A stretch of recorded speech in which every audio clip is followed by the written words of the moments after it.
তুফান তো দেখতেই হবে, না দেখলে পাপ হয়ে যাবে। তার আশেপাশে কেউ থাকবে না, এটাই স্বাভাবিক। হলে এসে দেখবো, আমি দর্শক হিসেবে দেখেছি, আসছে বেশ কিছু।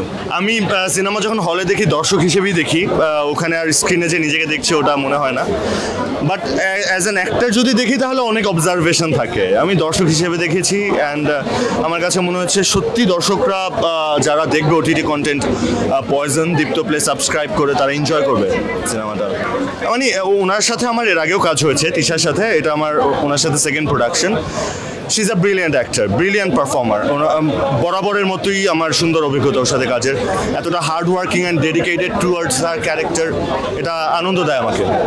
এই যে অনেকগুলো প্রোডাকশনই আসছে নতুন, সবই তো নতুন যেগুলো আসছে। সো যা যা আসছে এগুলোর নাম বা লিস্ট বলাটা একটু ডিফিকাল্ট, বাট আসছে বেশ কিছু। ওয়ালটন ফ্রিজ কিনে অনেকের মতো আপনিও হয়ে যেতে পারেন মিলেনিয়াল। সেরা পণ্যের সেরা অফার।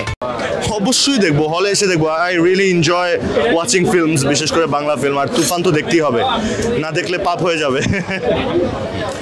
আমার কাছে মনে হয় বিষয়টা আসলে আমরা এভাবে দেখি না। একটা দেশে সাকিব ভাই যতদিন ধরে কাজ করছেন তার মতো করে এত দীর্ঘ সময় কোনো প্রোটাগনিস্ট এই মুহূর্তে মনে হয় না এক্সিস্টিং আছে যারা এখনও সিনেমা করছে। হ্যাঁ, তাদের থেকে সিনিয়র আছেন, যেমন ফেরদৌস ভাইরা আছেন বা রিয়াজ ভাই আছেন।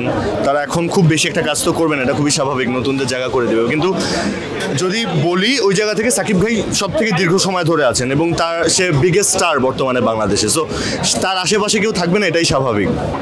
সব ধরনের সিনেমা, আমি একজন অভিনেতা, আমার জন্য সব ধরনের ক্যারেক্টার করা ইম্পর্টেন্ট। অ্যান্ড সব ধরনের ক্যারেক্টার যেটা আসলে স্ট্রং বা যেটা চরিত্রের গঠনটা ঠিকঠাক হয়, ওয়েল রিটেন ক্যারেক্টার আমি করতে এনজয় করি। সব ধরনের ক্যারেক্টার 100% অ্যাক্টার, ওটা তো স্ক্রিনের ক্যারেক্টার হিরো। 100% অ্যাক্টার। এইটা আমার জন্য বলাটা একটু ডিফিকাল্ট, কারণ সবাই আমার কো আর্টিস্ট, বললে কেলেঙ্কারি হয়ে যাবে।